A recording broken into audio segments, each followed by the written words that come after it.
Hello students, welcome to my YouTube channel major chemistry zone. इस video lecture में हम remaining factors of adsorption and application of adsorption के बारे में discuss करने वाले हैं।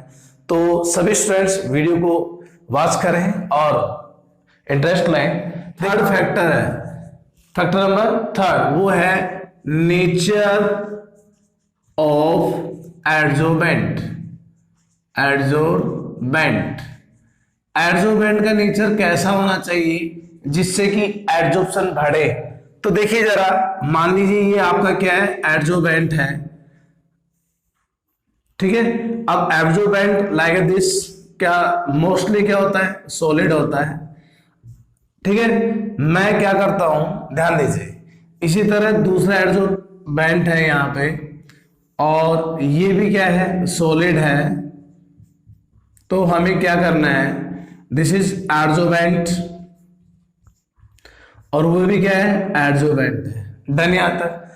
तो देखिए जरा में करना क्या है, एडजॉर्प्शन में क्या होता है, एडजॉर्प्शन में जो एडजॉर्बेंट के मॉलिक्यूल होते हैं वो सॉलिड की सरफेस पे आकर कलेक्ट हो जाते हैं। तो डिपेंड करेगा कि जो एडजॉर्बेंट है, क्या है, एडजॉर्बेंट, जो एडजॉर्बेंट आपके पास है उसका सरफेस का नेचर कैसा है, उसका सरफेस का नेचर कैसा है। पहला पॉइंट, क्या सरफेस का जो एरिया है वो ज्यादा है। यदि सरफेस का एरिया ज्यादा होगा, सरफेस एरिया क्या होगा, ज्यादा, तो मैं लिखूंगा सरफेस एरिया क्या हो जाएगा भैया, ज्यादा, मतलब इंक्रीज होगा। सरफेस एरिया इंक्रीज होगा तो सरफेस पर ज्यादा मॉलिक्यूल्स आके कलेक्ट होंगे, जमा होंगे, और उनका जमा होना ही क्या कहलाता है, एडजॉर्प्शन। इसका मतलब यहां पर क्या होगा, एडजॉर्प्शन क्या होगा, ज्यादा मात्रा में होगा, मतलब एडजॉर्प्शन बढ़ेगा, क्योंकि जो एडजॉर्बेंट के मॉलिक्यूल है वो इजी तरीके से अपना वॉल्यूम, दैट मीन्स अपना एरिया इंक्रीज करेंगे, क्योंकि उन्हें जो एडजॉर्बेंट है वो ज्यादा अमाउंट में सरफेस अवेलेबल करवा रहा है। इस कारण मैं कह सकता हूं जब एडजॉर्बेंट का सरफेस एरिया बढ़ाएंगे तो एडजॉर्प्शन बढ़ेगा। मेरी बात आपको क्लियर समझ में आ गई होगी सभी स्टूडेंट्स के। तो कहने का मतलब क्या है, सीधा सीधा इन दोनों का एक संबंध होता है, surface area increase then increase adsorption process. दूसरी बात ध्यान दीजिए, ये जो सरफेस एरिया है, मैंने इस सरफेस एरिया क्या कर दिया भैया, एकदम चिकना कर दिया। क्या कर दिया, चिकना, एकदम मैंने चिकना कर दिया, दैट मीन्स स्मूथ कर दिया। क्या कर दिया मैंने, स्मूथ, दैट मीन्स चिकना। क्या बोलेंगे, चिकना कर दिया इसको। और जो दूसरा सरफेस है उसको मैंने क्या कर दिया, रफ कर दिया। क्या कर दिया, रफ। दिस इज रफली, दैट मीन्स, हाँ जी, क्या बोलेंगे, रफली, ठीक है। खुरदरा, क्या बोलेंगे, खुरदरा, दिस इज खुरदरा। अब ध्यान दें, ये क्या है, खुरदरा है, रफली है, ये क्या है, स्मूथ है, चिकना है। तो जनरल सी बात है, जब सरफेस चिकना होता है उस पर हम कितने समय तक रुक सकते हैं, और जब सरफेस क्या होता है, रफ होता है। मैं सिंपल एग्जांपल देता हूं आपको। मान लीजिए सरफेस रफ है, तो सरफेस रफ है तो इस सरफेस पर लाइक दिस पार्टिकल्स, ठीक है, धूल मिट्टी के कण या इम्प्योरिटीज जल्दी जमा होगी, क्योंकि ये जो आपको दिख रहा है, इसका जो क्राइटेरिया दिख रहा है यहाँ पर, इनमें आकर जल्दी जमा होगी। जबकि ये क्या है, स्मूथ है, स्मूथ पर बहुत कम मात्रा में जमा हो पाते हैं। तो कहने का मतलब ये हुआ, अगर आपने सरफेस को रफ कर दिया है तो रफ करने से एडजॉर्प्शन बढ़ेगा। इसी तरह आपने सरफेस को स्मूथ किया है तो यहां भी एडजॉर्प्शन तो होगा, लेकिन बात करें स्मूथ की और रफली की, तो दोनों में बात करते हैं तो रफली सरफेस पर एडजॉर्प्शन ज्यादा होता है और स्मूथ पे कम होता है। अब क्वेश्चन ये आता है कि रफली सरफेस होने पर वहां एडजॉर्प्शन स्मूथ की तुलना में ज्यादा क्यों होता है। तो हम बोलेंगे in this case the surface area of adsorbent increases but इस केस में सरफेस एरिया पे कोई इफेक्ट नहीं पड़ रहा है। डन? यहां तक मेरी बात क्लियर हो गई? आप सभी को क्लियर है? हाँ भैया, तो मैं क्या कह सकता हूं, जो एब्जॉर्बेंट है उसको हमें पहला क्या करना चाहिए, उसका सरफेस एरिया बढ़ा है तो सरफेस एरिया बढ़ने से एब्जॉर्प्शन बढ़ेगा। अब बात करें सरफेस एरिया की, तो उसका जो सरफेस है वो स्मूथ और एक रफली बना सकते हैं, तो रफली वाले का जो एब्जॉर्प्शन है वो ज्यादा होगा बजाय स्मूथ के। क्लियर है? यहां तक नंबर जो 4 है वो इसमें बात कर लेते हैं। देखिए नंबर जो है ये है एक्टिवेशन। एक्टिवेशन, अब एक्टिवेशन क्या है, तो ध्यान दें एक्टिवेशन क्या है। हमारे पास ये क्या है, एब्जॉर्बेंट है, तो एब्जॉर्बेंट पे जो सरफेस होता है उस सरफेस पे जो मॉलिक्यूल्स होते हैं वो क्या होते हैं भैया, अनबैलेंस होते हैं। क्या होता है? अनबैलेंस। यहाँ जो मॉलिक्यूल्स है दिस इज अनबैलेंस, ये क्या है, अनबैलेंस है इन ऑल डायरेक्शन। बाकी ऐसे मॉलिक्यूल्स अरेंज हैं इस सॉलिड में, और सॉलिड के सरफेस पे ये जो मॉलिक्यूल्स है ये क्या है भैया, अनबैलेंस। ये बाहर से मॉलिक्यूल को क्या करते हैं, अट्रैक्ट करते हैं, और ये मॉलिक्यूल्स कौन से होते हैं भैया, एड्जोबैट के होते हैं। अब ध्यान दें, ये यहाँ पर इनकी वैलेंसी क्या है, फ्री है, तो यहाँ पे जो फ्री वैलेंसीज होती है, फ्री वैलेंसी जो है यहाँ पे, उन्हें क्या बोलेंगे, एक्टिव सेंटर। क्या बोलेंगे, एक्टिव सेंटर। मेरी बात समझ में आ रही होगी आपको। जो यहाँ पर ये जो मॉलिक्यूल्स दे रखे हैं, जो एटम्स है, ये पार्टिकल्स हैं जो सरफेस पे जमा, सरफेस के अंदर है, ठीक है, बल्क है, तो वो जो इनकी जो फ्री वैलेंसीज है उन वैलेंसीज को क्या बोलेंगे, एक्टिव सेंटर। और एक्टिव सेंटर में जितना ज्यादा आप इंक्रीजमेंट करोगे उसे बोलेंगे एक्टिवेशन ऑफ एड्जॉर्बेंट। क्या बोलेंगे, एक्टिवेशन ऑफ एड्जॉर्बेंट। तो कहने का मतलब ये है, फ्री वैलेंसीज इंक्रीज करो तो फ्री वैलेंसी इंक्रीज करने पर एक्टिव सेंटर इंक्रीज होंगे, और एक्टिव सेंटर इंक्रीज होने पर जो एड्जॉर्प्शन है वो भी प्रोसेस क्या होगी, इंक्रीज होगी। तो ये पॉइंट आपको समझ में आ गया होगा। यहां से क्वेश्चन क्या बनेगा, क्वेश्चन यही बनेगा, the adsorption is more on roughly surface compared to smooth surface। तो why? तो आंसर दोगे, in this case roughly surface, the surface area increases compared to smooth surface। Done यहाँ तक?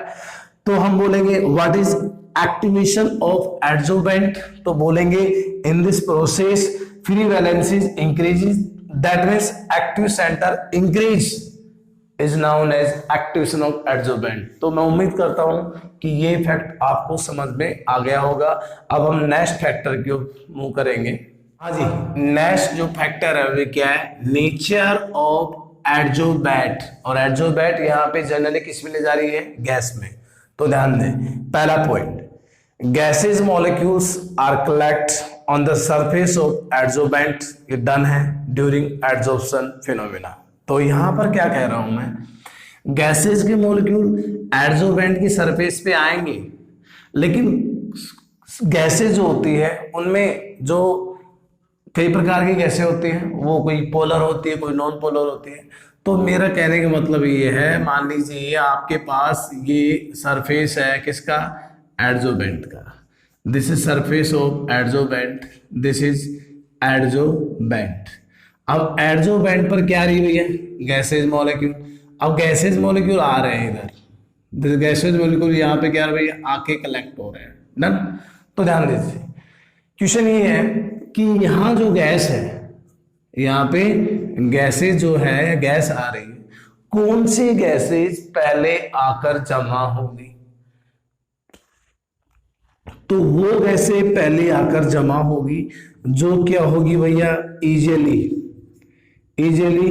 लिक्विफाई हो जाएगी, इजीली लिक्विफाइड, जो कि इजीली लिक्विफाई हो जाएगी मतलब द्रवित हो जाएगी। तो जैसे ये इजीली लिक्विफाइड होगी, द्रवित होगी, दैट मीन्स इसे क्या बोलते हैं, द्रवित।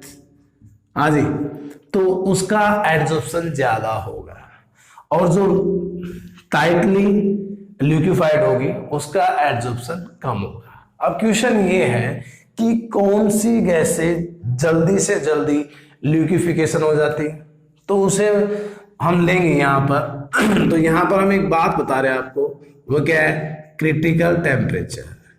क्रिटिकल टेम्परेचर क्या बोला मैंने, क्रिटिकल टेम्परेचर। और क्रिटिकल टेम्परेचर क्या होता है, टीसी। अब ध्यान दें क्रिटिकल टेम्परेचर क्या है, ये क्या है, एक पर्टिकुलर टेम्परेचर है, एक पर्टिकुलर टेम्परेचर, पर्टिकुलर टेम्परेचर, एक पर्टिकुलर टेम्परेचर होगा, हाँ जी, this is a particular temperature. इस टेम्परेचर पर कोई भी गैस आसानी से लिक्विड में चेंज हो जाती है या लिक्विफाई हो जाती है, तो क्या बोलेंगे, हाँ भैया, द गैस आर, हाँ जी, इजीली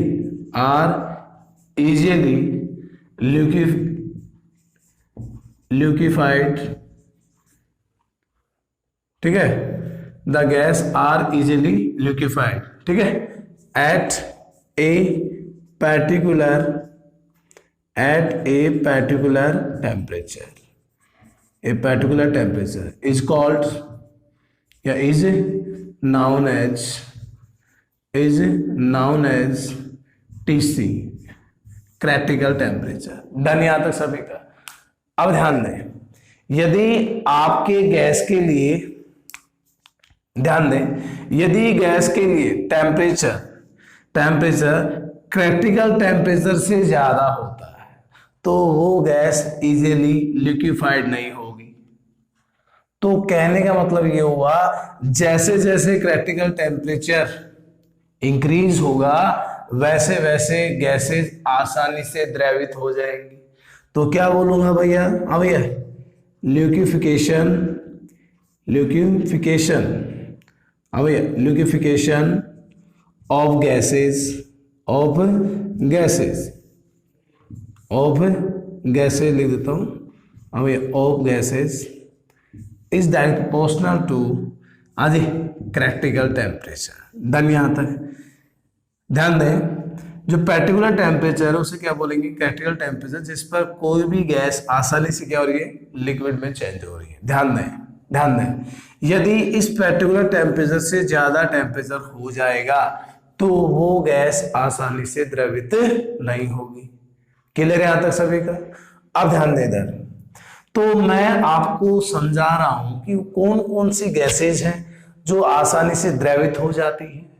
तो देखिए, ध्यान दें, वे गैसें जल्दी द्रवित होती है जिनके लिए हाँ भैया, डायपोल मोमेंट का वैल्यू क्या होता है, ज्यादा होता है। दैट मीन्स वो गैसेज नेचर में क्या होनी चाहिए, पोलर होनी चाहिए। तो वो गैसें आराम से यहाँ पर क्या हो जाएगी, द्रवित हो जाएंगी। और जब द्रवित हो जाएंगी तो वो आकर यहाँ पे क्या हो जाएंगी भैया, जमा हो जाएंगे एज ए ड्रॉप के रूप में। और हमारे यहाँ पर एडजॉर्प्शन प्रोसेस क्या हो जाएगा, इंक्रीज हो जाएगा। तो मैं आपको एक टेबल के माध्यम से समझा रहा हूँ, कुछ वैल्यूज, कुछ डाटा दे रहा हूँ आपको। वो कंपटीशन में क्या होता है, सीधा डाटा देके पूछता है और पूछता है कि कौन सी गैस जल्दी द्रवित होगी, दैट मीन्स किस गैस के लिए एडजॉर्प्शन ज्यादा होगा। धन्यवाद तक ध्यान दीजिए, यहाँ पे लिखा हुआ है the list of critical temperature of gases and volume adsorb. तो यहाँ लिखा हुआ देखिए, गैसेज दे रखी है SO2, NH3, CO2, CH4, CO, N2 और H2। यहाँ पर इनके लिए क्रिटिकल टेम्परेचर दे रखा है इन कैलोरीन 423, जो भी डाटा आपको दिए हुए है। और जो क्रिटिकल टेम्परेचर है उसके नीचे ही कितना वॉल्यूम एडजॉर्ब किया गया है, ठीक है। तो यहाँ पर ये दे रखा है। तो आपको देखिए जरा, हिंट है, पहला क्वेश्चन ये है, इन गैसों में से कौन सी गैस सबसे पहले एडजॉर्ब होगी। तो हमारे माइंड में एक बात चल रही है, क्या, हाँ भैया, एडजॉर्प्शन जो है, एडजॉर्प्शन का सीधा सीधा लिंक किससे जा रहा भैया, क्रिटिकल टेम्परेचर ऑफ गैस का क्रिटिकल टेम्परेचर इंक्रीज होता है तो एडजॉर्प्शन भी क्या होगा, इंक्रीज होगा। इसका मतलब यहां हम बात करें इन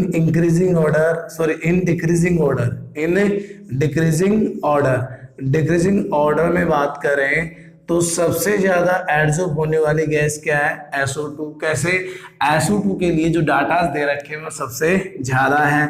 उससे कम जो एडजॉर्ब होगी वो क्या होगी NH3, उससे कम क्या होगी CO2, उससे कम क्या होगी CH4, उससे कम क्या होगी CO, उससे कम क्या है N2 और सबसे कम क्या है H2। तो यहां देखते हैं तो ये क्या भैया मोर पोलर है, this is more polar in nature, जबकि ये क्या भैया non polar in nature, very very less reactive.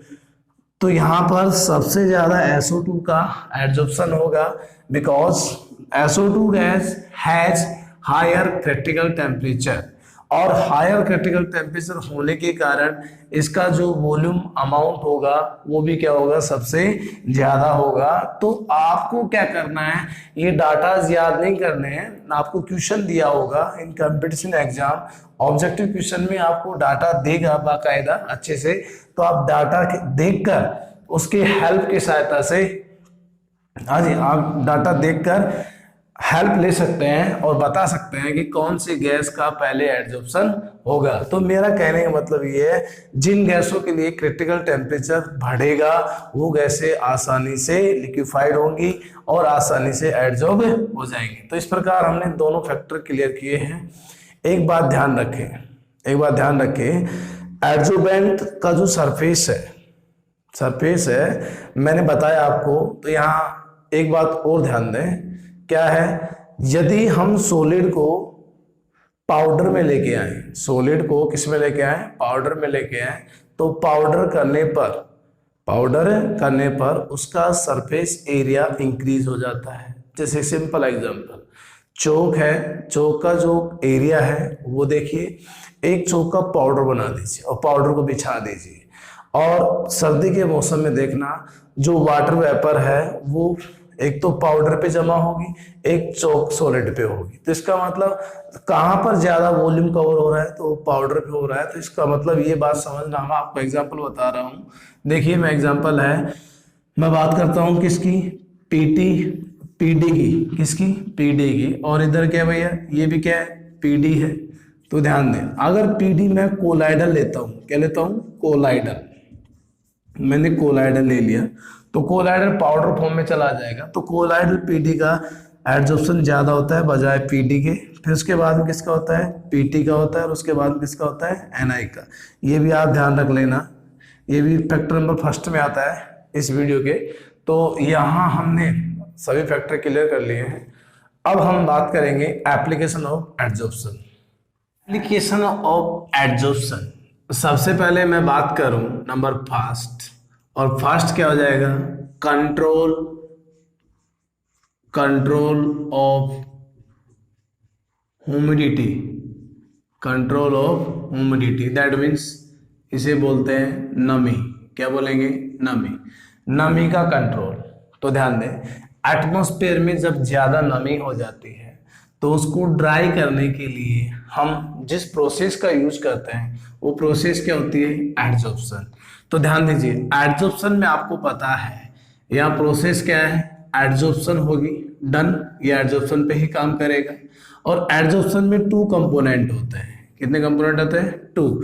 एक कंपोनेंट जो होता है वो क्या होता है, एडजॉर्बेंट होता है, और जो दूसरा होता है वो क्या होता है, एडजॉर्बेट होता है।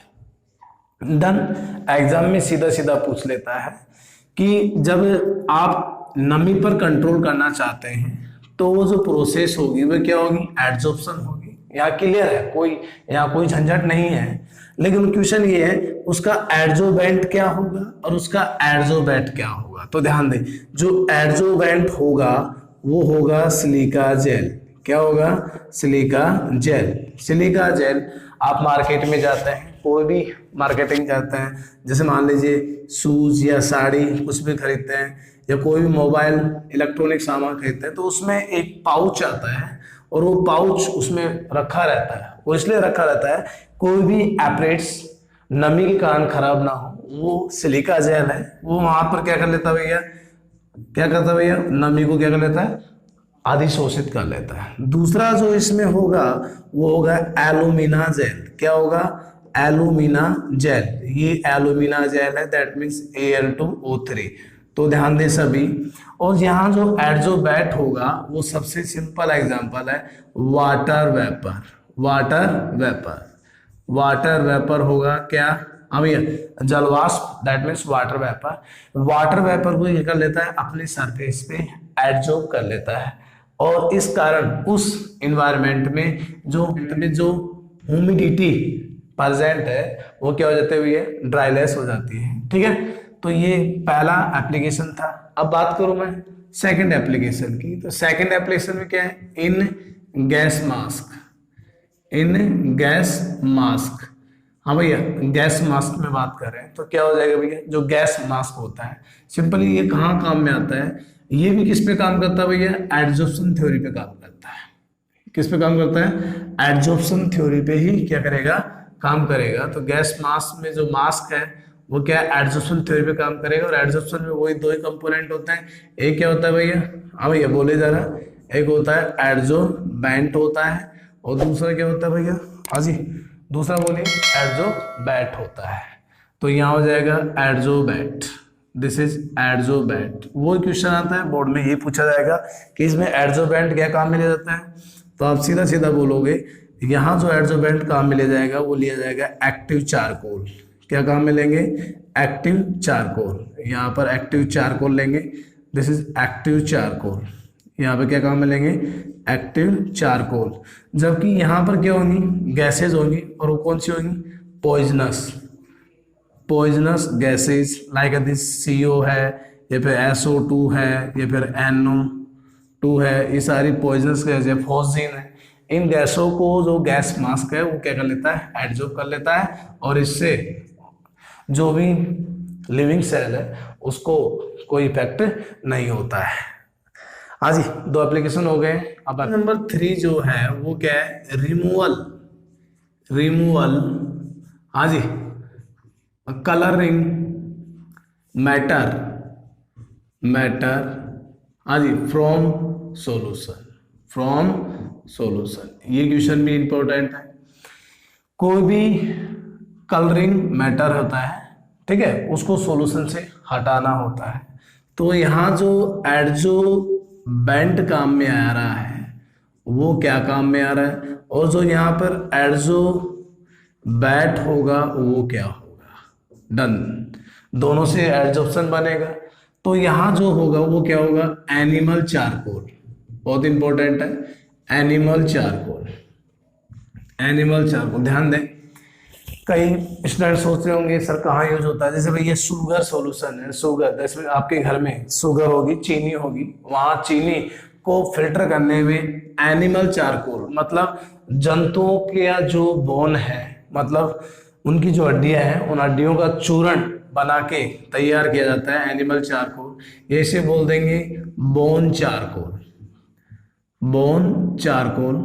तो बोन चारकोल या एनिमल चारकोल के द्वारा शुगर सॉल्यूशन को फिल्टर किया जाता है, और फिल्टर करके उसमें जो भी कलरिंग मैटर होते हैं वो क्या हो जाता है भैया, डी कलर्स हो जाता है। इसे बोलते हैं डी कलराइजेशन। क्या बोलेंगे, डी कलराइजेशन। तो यहाँ पर क्या आ जाएगा, कलर, क्या आ जाएगा भैया, कलर मैटर। जो भी कलर होंगे वो कलर मैटर यहाँ पे आ जाएंगे, और यहाँ ये बाहर होगा। अब ये कहाँ से बाहर होगा, फ्रॉम शुगर सॉल्यूशन। एग्जाम्पल बता रहा हूँ, फ्रॉम शुगर सॉल्यूशन। क्या तो शुगर सॉल्यूशन हो सकता है, या फिर कोई इंक हो सकती है, इंक से भी हम कलर निकाल सकते हैं। ठीक है, तो ये हो जाएगा डी कलराइजेशन। नंबर 4 क्या है, 4 पे ध्यान दें। 4 ये है, अब भैया 4 आ जाएगा जनरेट या प्रोटेक्शन, प्रोटेक्शन, हाँ जी, of vacuum medium, vacuum medium, vacuum medium. क्या बनाना भैया, वैक्यूम मीडियम। ध्यान दें, जब भी वैक्यूम मीडियम बनाना होता है, मान लीजिए ये मेरे पास क्या है, एक क्लोज कंटेनर है। क्लोज कंटेनर को में से जो भी गैसेज होंगी मैं किसी कंप्रेसर से बाहर निकाल दूंगा। कंप्रेसर से बाहर निकालने के बाद में यहाँ क्या है, गैसेज जो एयर है वो क्या हो जाएगी, बाहर हो जाएगी। लेकिन कुछ गैसेज का अमाउंट यदि इस कंटेनर में रह जाता है, तो इस कंटेनर में यहाँ पर मैं क्या रखूंगा भैया, कोकोनट चारकोल।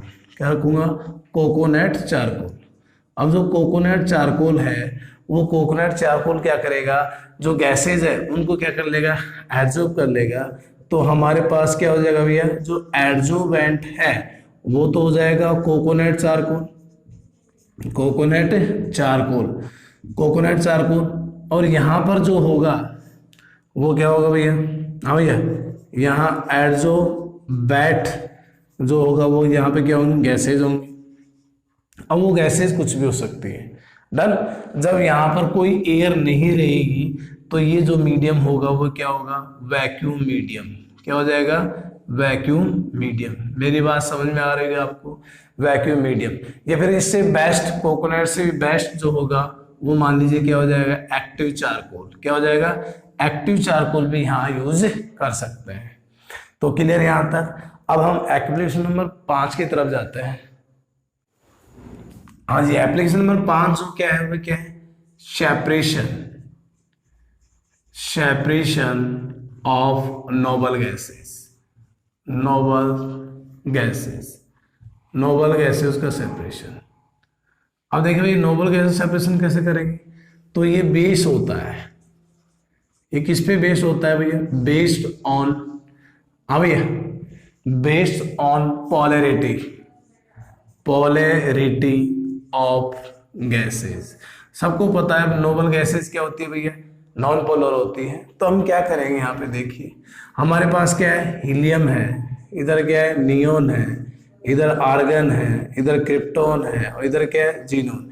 मैंने सुना है ऊपर से नीचे, that means up to bottom आने पर इनका जो साइज है, वो साइज क्या होता है, इंक्रीज होता है। और साइज इंक्रीज होने से weak van der Waals, weak van der Waals, weak van der Waals जो फोर्स है, वांडरवाल फोर्स, वांडरवाल फोर्स क्या होता है भैया, इंक्रीज होगा। जब वांडरवाल फोर्स इंक्रीज होगा तो इसमें क्या आ जाएगा भैया, पोलैरिटी। और पोलैरिटी आने के कारण ये क्या होंगे, एक्टिव साइड की ओर क्या करेंगे भैया, मूव करेंगे। इसका मतलब सबसे पहले जितना ज्यादा पोलैरिटी उतना ज्यादा क्या होगा, एडजॉर्प्शन। क्या हो जाएगा, एडजॉर्प्शन। डन। तो एडजॉर्प्शन भी क्या होगा, इंक्रीज होगा। ठीक है, अब ध्यान दें, तो सबसे पहले किसका एडजॉर्प्शन होगा, जीनोन का, उसके बाद में किसका होगा, क्रिप्टॉन, उसके बाद में किसका होगा भैया, ऑर्गन, ऑर्गन के बाद में किसका है, नियोन, और सबसे लास्ट में किसका है, हीलियम। हीलियम का सबसे लास्ट में होगा। तो ये जो जो ऑर्डर है वो क्या भैया, एडजॉर्प्शन का ऑर्डर है। एडजॉर्प्शन क्या हो रहा है भैया, डिक्रीज हो रहा है। हमें क्या करना है, गैसों को सेपरेट करना है। तो हम इन गैसों को पास करेंगे, कहाँ पास करेंगे भैया, on coconut charcoal, coconut charcoal पर पास करेंगे। अब कोकोनट चारकोल क्या है, जो कोकोनट होता है उसका जो ऊपर का कवर होता है उसको जला देते हैं। जलाने के बाद जो अपने बचा हुआ है, ऐश जो बचा हुआ है, राख बची हुई है, उसे बोलेंगे कोकोनट चारकोल। अब इस कोकोनट चारकोल पे पास करेंगे, इस कोकोनट चारकोल पे इन गैसों क्या करेंगे भैया, पास करेंगे। तो पास करने पर जो ज्यादा पोलर है, जिसके लिए वीक वांडरवाल फोर्स ज्यादा है, वो क्या करेगा, जल्दी एडजॉर्ब होगा। इसका मतलब सबसे पहले एडजॉर्ब कौन होगा, वो होगा जीनोन। डन। हमें तो अलग करना है, तो अलग करेंगे तो सभी कैपेसिटी अलग अलग होगी। इसका मतलब अब बात करें किसकी, डिसॉर्प्शन की, किसकी, डिसॉर्प्शन की। तो डिसॉर्प्शन में सबसे पहले कौन होगा भैया, हीलियम सबसे पहले, उसके बाद कौन है, नियोन, उसके बाद में कौन होगा भैया, आर्गन, उसके बाद में क्रिप्टॉन, उसके बाद में जीनोन। इसका मतलब जीनोन सबसे लास्ट में क्या होता है भैया, यहाँ से हटता है। जीनोन सबसे लास्ट में यहाँ से हटता है, लेकिन सबसे पहले जीनोन का क्या होता है, एडजॉर्प्शन। तो मेरी बात समझ में आ गई होगी, हम यहाँ सेपरेशन भी कर सकते हैं नोबल गैसेस का। और दूसरी बात ध्यान दें, जो 6 नंबर जो है वो है in froth floating, froth flotation, flotation, froth flotation, froth flotation process. ये जो प्रोसेस है, ये प्रोसेस किस में काम में आता है, ये प्रोसेस काम आता है भैया और सल्फाइड और, कौन सा और भैया, सल्फाइड और, सल्फाइड और का प्यूरिफिकेशन करने में काम में आता है। तो यहाँ जो सल्फाइड और बनता है, दैट मीन्स यहाँ क्या बनेंगे, फ्रोथ। और फ्रोथ क्या होता है, झाग। क्या होता है, झाग। तो जितने झाग बनते हैं सल्फाइड और के, उनको हम क्या कर लेते हैं, अलग कर लेते हैं। और ये जो झाग बनते हैं ये किसके अकॉर्डिंग बनते हैं, on the basis of adsorption. इसी तरह एडजॉर्प्शन का यूज मेडिसिन में भी किया जाता है, तो वहां पे देखते हैं, और क्रोमेटोग्राफी में भी किया जाता है, क्योंकि वहां क्रोमेटोग्राफी में वो या यूज करेंगे एब्जॉर्बेंट। तो एब्जॉर्बेंट क्या करेगा, अलग अलग कलर को एब्जॉर्ब करेगा। तो हम क्या करेंगे, जो कलर की जो वहां पे क्राइटेरिया बनता है उन क्राइटेरिया को हम अलग कर लेंगे, तो उसका पूरा नाम क्या होता है, क्रोमेटोग्राफी यूज कर सकते हैं। तो इस प्रकार हमने एप्लीकेशन ऑफ एडजॉर्प्शन देखा इस वीडियो में, और यहाँ तक हमने पूरा एडजॉर्प्शन पार्ट कंप्लीट कर लिया है। आने वाली वीडियो में हम बात करेंगे कैटलिस्ट के बारे में। तो